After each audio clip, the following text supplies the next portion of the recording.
Welcome to part 3 of conscious gamification towards enabling radical collaboration and systemic exponentiality. Yeah, let's turn your goals into a game and use your creative assets to win. Okay, so what we are now exploring is the element of the obstacles. It's mental contrasting. It's good to see what's getting in the way. Like some people say, like, oh, okay, I want to lose weight. I want to start running, right? So what's been getting in the way? Well, I'm not really prepared, and when I need to get ready, like there are the priorities or whatever. It's like, think about it. Like, and that's why when you want to exercise, like have your gym clothes ready, already packed and by the door. So you just have to jump into it. So you're preparing yourself for the turns that you're taking, and you're just thinking about some things ahead of time. So obstacles is like what's been getting in the way. What are some foreseen or unforeseen challenges along the path? What could be some limiting factors?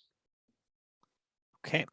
So again, we're going to keep this in the context of RAZE. For this, I mean, I suppose I can also because this is kind of centered on. No, I think we do it. We do it based on race. Your goal of this game that we are designing a game plan for is to raise $2 million by middle of July. That's the game we're playing.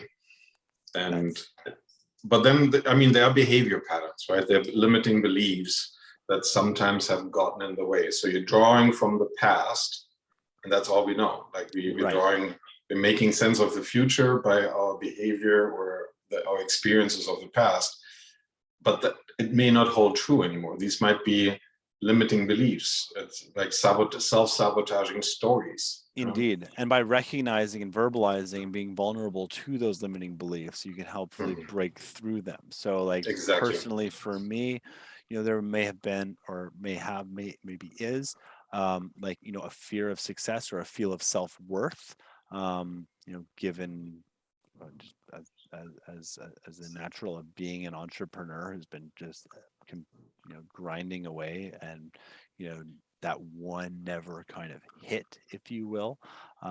But that doesn't mean that that it won't. As well, this this obstacle, like this personal, that I need to do everything myself, and that one is fully sidelined now. Like believing that one must just do everything, like if sometimes you can't trust other people to get things done, so you just got to do everything. Like I'm pretty capable of getting a lot done, but if I try to do everything, it's not going to work. And now with a beautiful kind of robust team of aligned, heartful players, I don't need to. It's not. There's no expectation that it's all on me to do everything. I'm just going to do the best that I can, and know that by doing the best that I can, I have no regrets. And by not taking things personally and not making too many assumptions, and being very impeccable with my words, that's what I can do. Because one of the obstacles as well, I would say, would be ego. Um, that can get in place a lot of people's minds, and into their hearts as well, of like I deserve this, or this is like this is all because of me. But really, no, it's not all because of me. Like I had piece in this greater puzzle, but this is a coming together of so many different people. And we're all participants and players, and we all collectively are participating and belonging to it, and sharing ownership in it. So it's um, I feel like that obstacle has been really kind of reduced, but is ever present. um there's obstacles of like environmental obstacles, of like of market conditions, for example. Placed a little bit of a, like, as soon as we launched our project, the entire crypto market dove by 30%. So it's like that's a little bit of a pressure on things. But as Charlie Shrem said earlier today, like bull markets are bullshit, and bear markets are for building. And right now we're in a bear market, and it's a great time. And what are we doing? We're building and creating, and getting ready for the next inevitable run, in my opinion. So let's build and let's focus, because when everything's all going up all the time, people get really excited and it's just kind of manic. So build. In addition, there's always the obstacle of just time. There's only so much time that one has, and overcommitment is another potential obstacle or threat or risk that could be faced. Too much opportunity is actually an obstacle, in my opinion. And being able to prioritize, understanding what's important, what's urgent, what's not important, what's not urgent, having a little bit of a matrix in your mind, or potentially on a board, to try and prioritize the different things. Recognizing specifically with the RAZE project, there's so much opportunity, and there's so many different use cases and the abilities. Like, basically, I can talk to anybody and be like, okay, this something will apply there for you. So it's like, okay, great. Knowing that, let's not go do that. Like, let's not go right now try and line up 100 projects to get on the platform like in the next month. That's not going to work. That will create confusion and stretch everybody thin, versus let's get 5 projects or 3 to 5 projects, or start with 1 project. Like, okay, let's do this, and let's prioritize those, so that as we grow and develop systems that enable 100 projects to come in, so that'll come at a later time. That mass evangelism, that mass onboarding, that can come at a later time. Exactly. And you the next step is investments, and you already said, like, prioritizing your mind, your time, right? Your opportunities. What resources can be allocated to support your game and to achieve your milestones? What is your desired or expected return on investment for your time and attention? Because that's a true finite resource we're playing with, is our time. Absolutely. And I've had to prioritize RAZE over other projects, because there's only so much time. And I recognize that by successfully executing this can become a wealth generator for myself, my family, and my team, and ultimately the greater community. So that's kind of the expected outcome of success and winning here, is financial thriving versus simply surviving. I've faced the pressures of thriving, or just surviving for long enough, and there's a lot of pressures with that. But at the same time, I wouldn't kind of trade that for anything, because it's all part of the natural journey, or my journey, and everybody has their own journey. So that is one of the measures of kind of success, and then as well as how much value is created for others. And I would also say there's this measure of success too, of, this might sound a little bit odd, but it's like how much value is being destroyed as well with our success. And I look at a lot of inefficient industries, and if we can reduce the drain and the sunk costs and the economic loss that occurs by streamlining and enabling efficient processes, that's a big win. What were some of the other questions that were on there? I think it's again what resources to allocate, but I think the key thing is that you're investing your time. That's in-kind investment, and you want to have awareness of what your return on investment for those are. What is your hourly rate? What is it that you're doing? And just have an expectation that this will come back. Like, it's going to pay off, and it's going to pay off some dividends, or a return on investment, rather than, I hate the term spending money or spending time. You're investing time. You're circulating capital, right? Because there's some different language. It's not just wasted. It's not just spent. So you want to be aware of what it is that you're investing your time in and on this project, and what a fair market return is for that. And it can be, you don't have to do it on an hourly basis, but more on a monthly basis, and recognizing that's your in-kind investment that you've been putting into it already. Right. And I think that's important, especially for, you know, those who are entrepreneurs too. Like, you know, you sacrifice a lot by, you know, going this journey. It's a different kind of lifestyle altogether. You know, it can be Yeah. with its ups and its downs, but, you know, I mean, being you're forfeiting profitable revenues, generating profitable revenues, being on the clock somewhere, right? And absolutely, making money.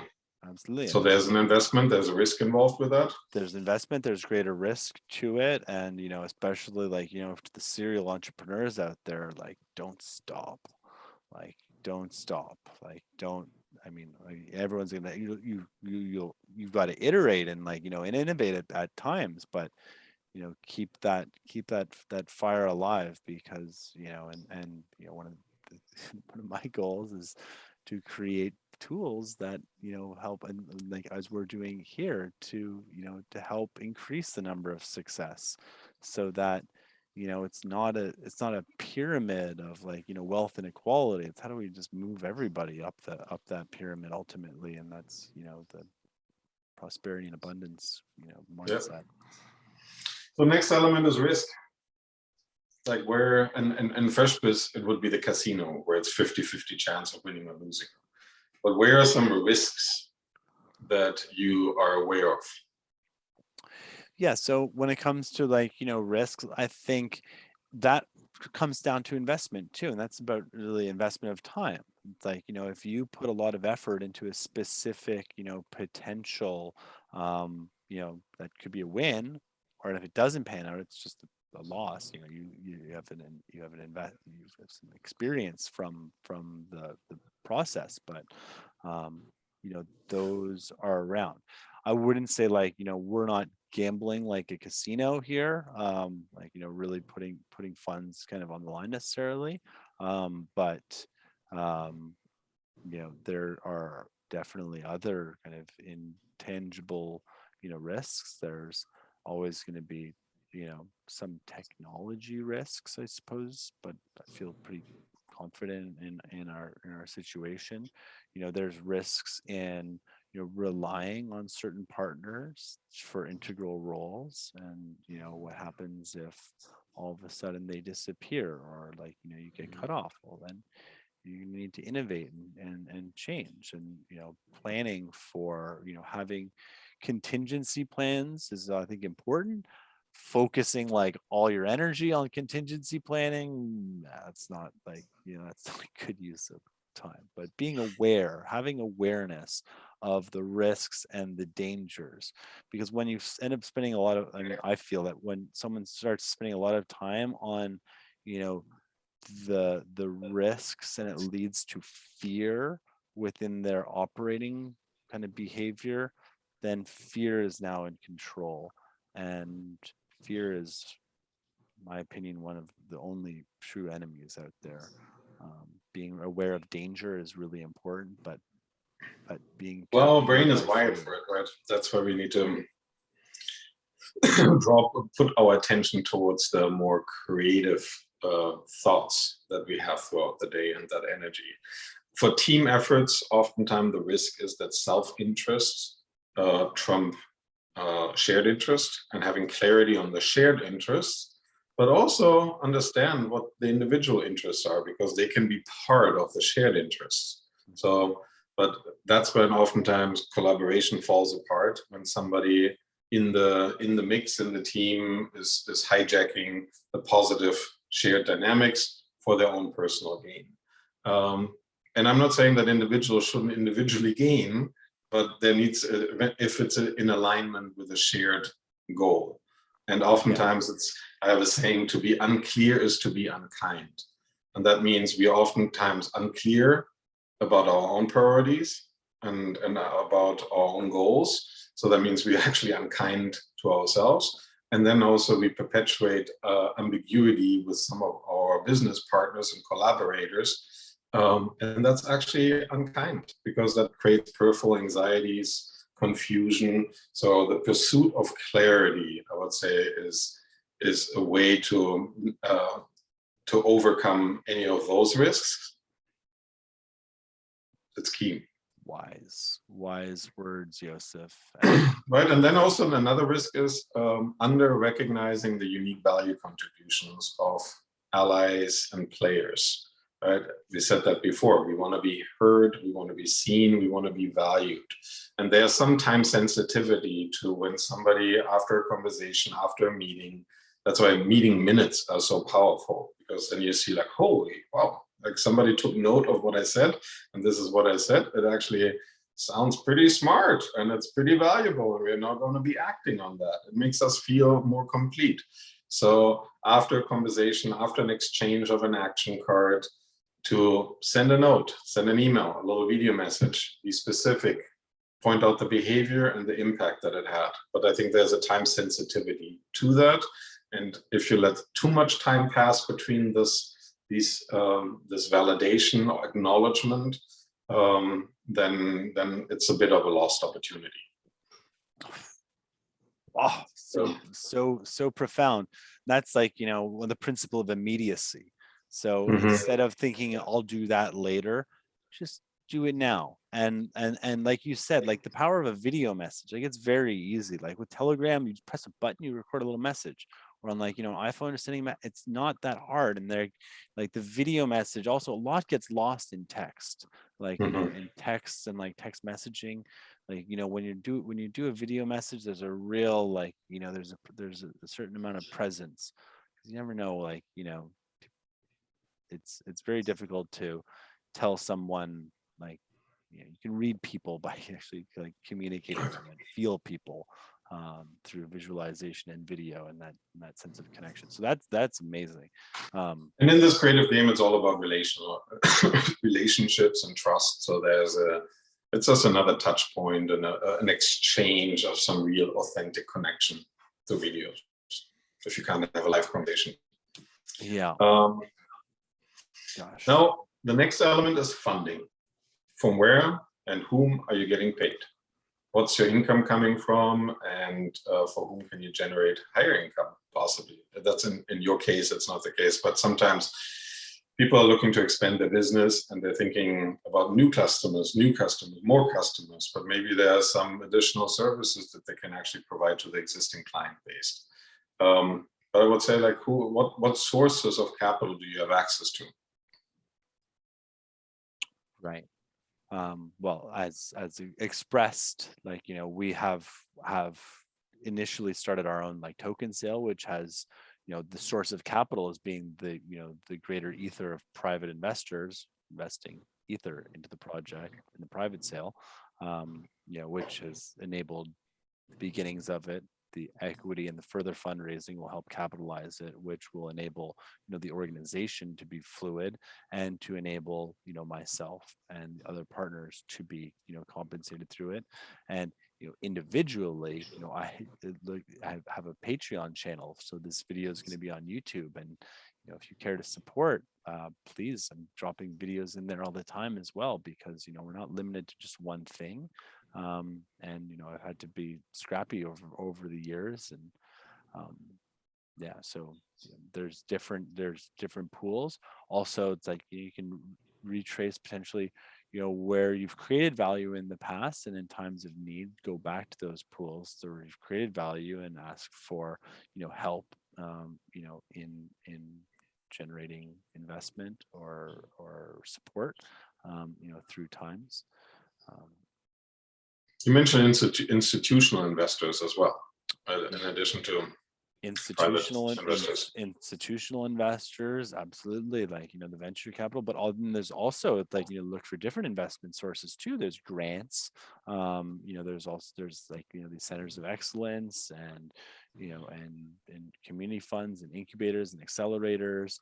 And I feel as well we're going to start seeing some more more access to liquid capital.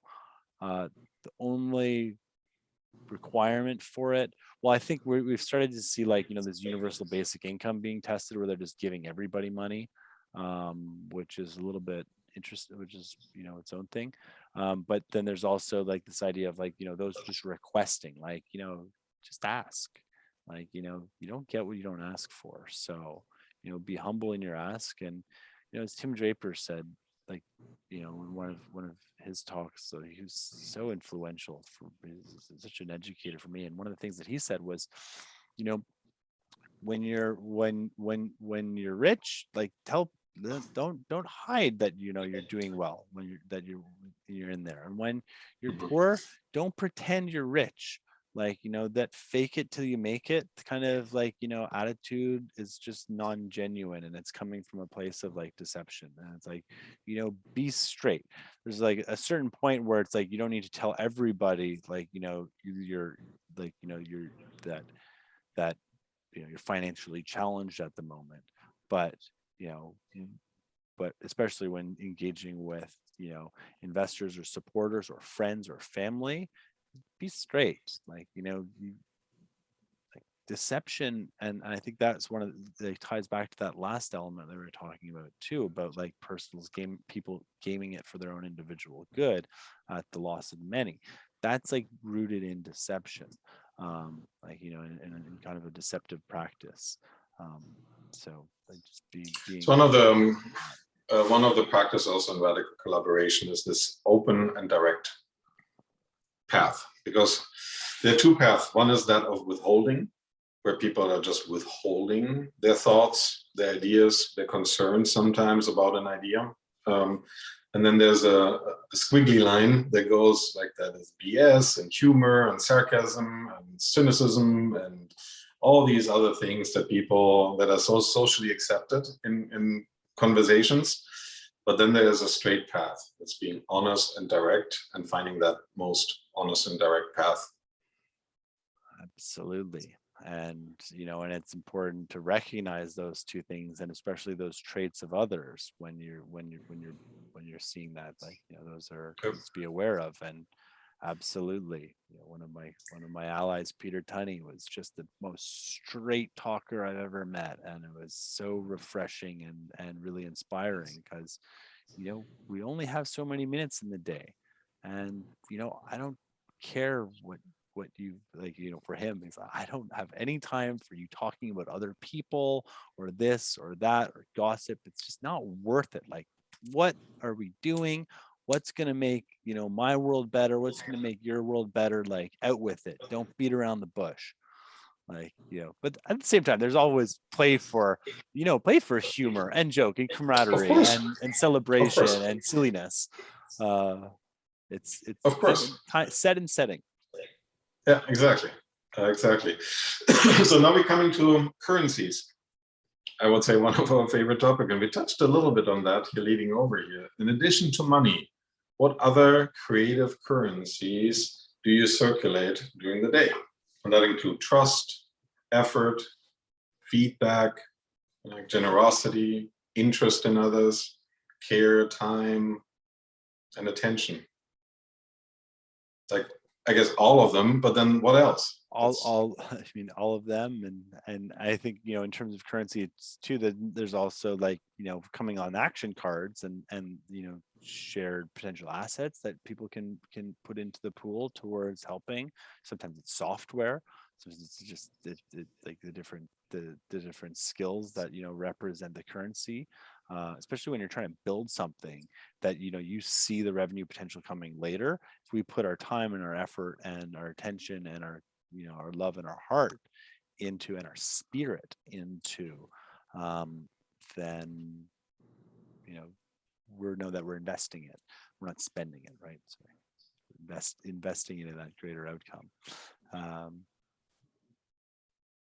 I don't know.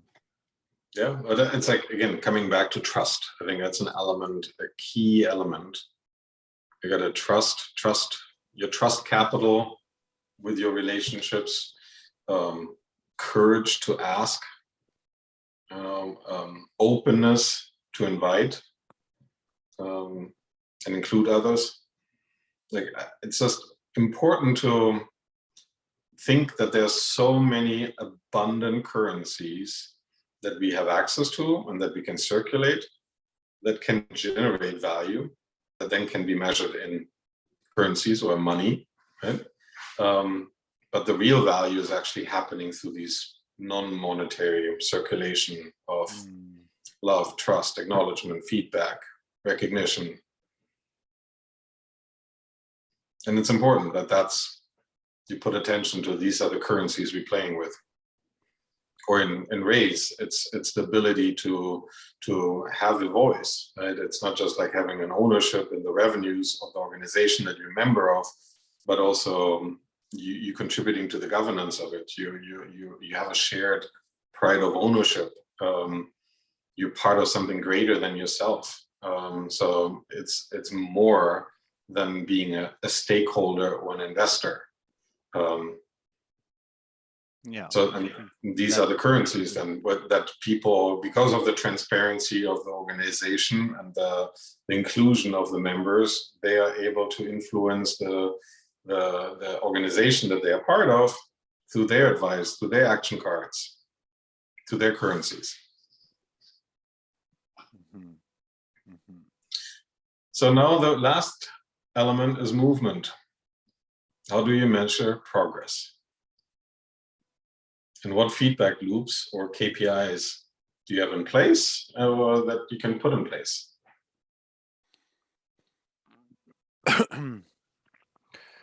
And before, jumping right onto that, I'd akin this to our fresh biz experience around movement too, and recognizing oftentimes, I've been in business dealings with people that I was like, okay, at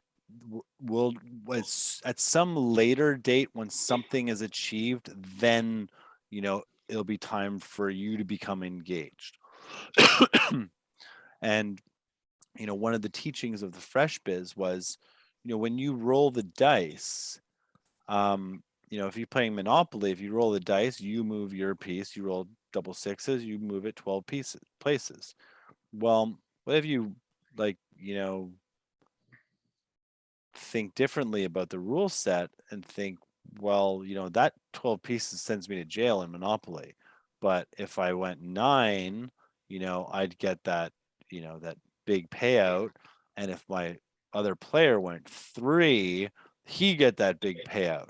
So how can we break our moves? Sometimes it'll be like a 12 roll, it'll be a big roll, and sometimes it'll be snake eyes, and it'll be a short roll. And recognizing that we're moving together, and that there's always a role, and it's okay that it's just keeping some sort of awareness about movement. What are our recognizing that in the case of what we're talking about right now, middle of July goal, $2 million raised. Since we're all doing that, how can we all move in parallel towards this without all having clear directives of how we can achieve that together, and we do as a team.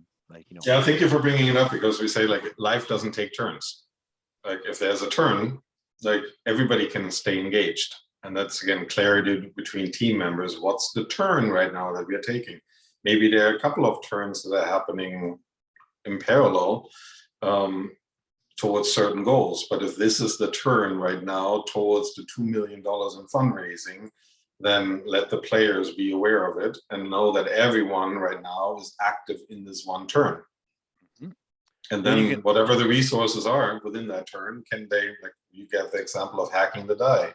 Yeah, that's a resource. And how can we also and I think it's important for the individual level too, to recognize we pull back from RAZE for a second, there's many other things, there's other players in the game of life that are also in their turns, and how can where our little role, and just understanding is there movement and small motions that if I'm moving on the RAZE, but there's something else around, say for example the direct democracy cause, that can be supported without with understanding you only have so many moves in each turn to continue on that illusion. So how do you measure movement for your team in RAZE towards raising 2 million? by the middle of July?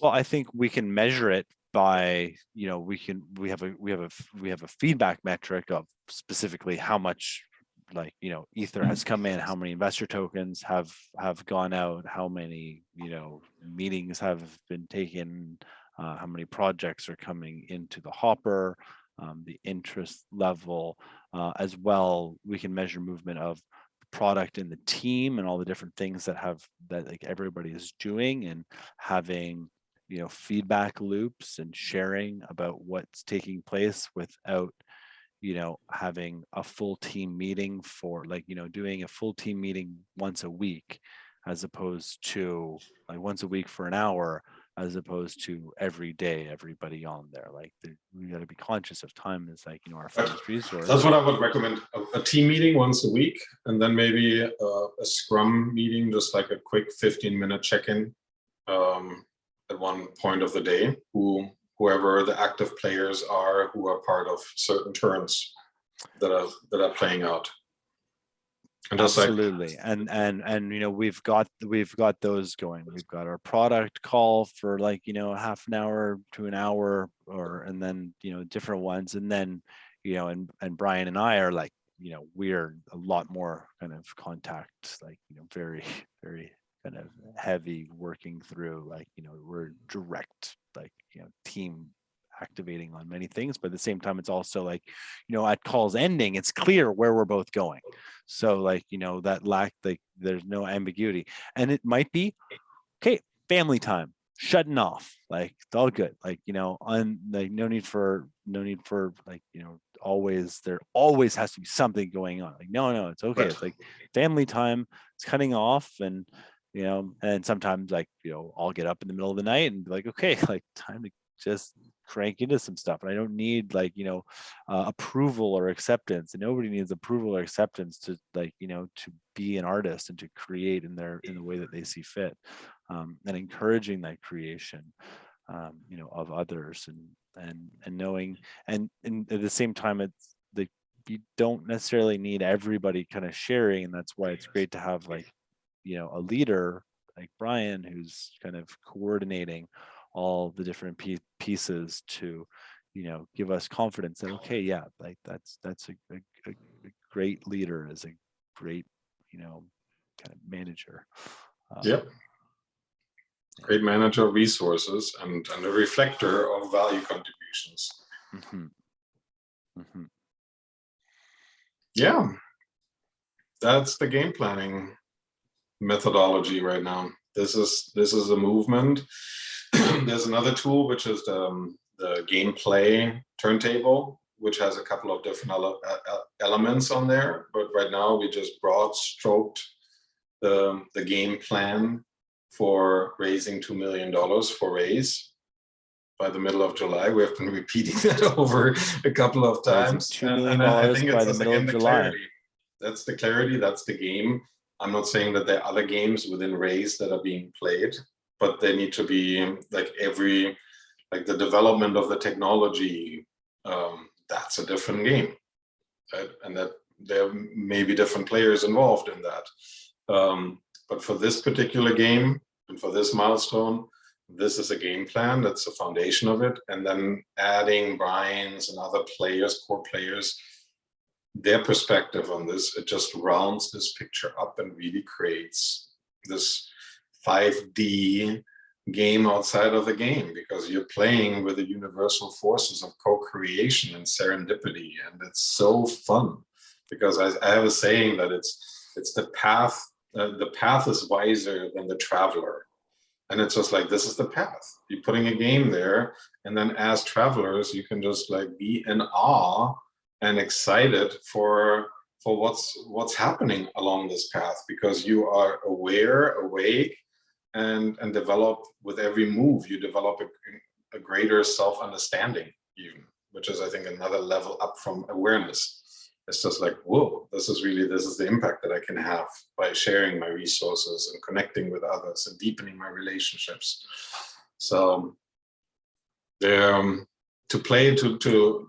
improve the way you play the game outside of the game, what helps is to play the game of FreshBiz.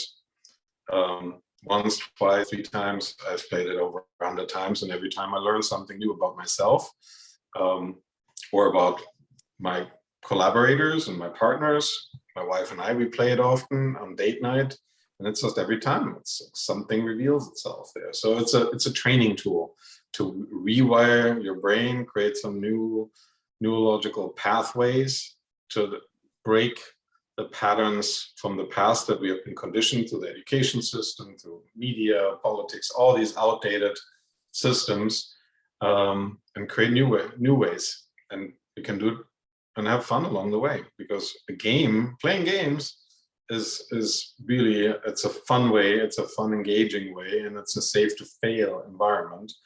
And our brain doesn't distinguish between a simulation and reality.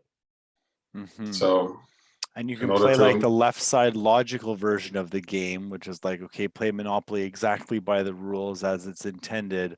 Or you can say, hey, what if we change the rules? Well, why don't we play Monopoly, but in a different way? Let's change some of these rules. Let's be creative with it. Or like, like I would say, if you have Settlers of Catan, consider trying a 4-person collaborative game. Over 30 turns, for example. How many victory points can you get? That's your challenge. That's like another game that I played with my son is Sorry. I thought like, oh, he's asking me, he's 8.5 and playing Sorry, and I'm like, I don't know if that's so fun, but we immediately like, how can we play this collaboratively? We started playing collaboratively, and one of the collaboration skills that is trained by playing Sorry collaboratively is that you need to be aware where another player is, because when you get a resource card, this resource may be of greater value to the other player because it puts you on a slide, right? It advances you further than what it means for you. And and he was so quick to adapt to it, like really, like immediately, like, oh, here, Papa, you take the 11 because it gets you there.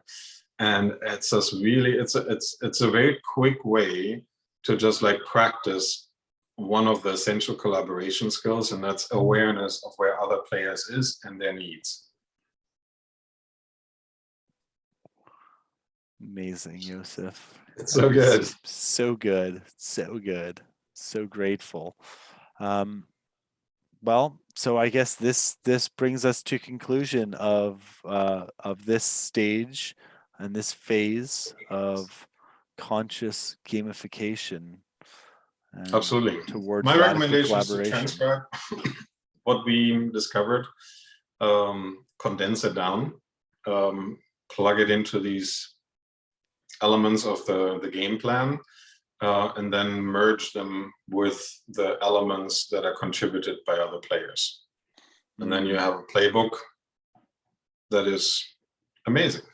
Like it's a conscious manifestation document that allows you to then allocate your time and resources effectively by taking small, deliberate, intentional turns.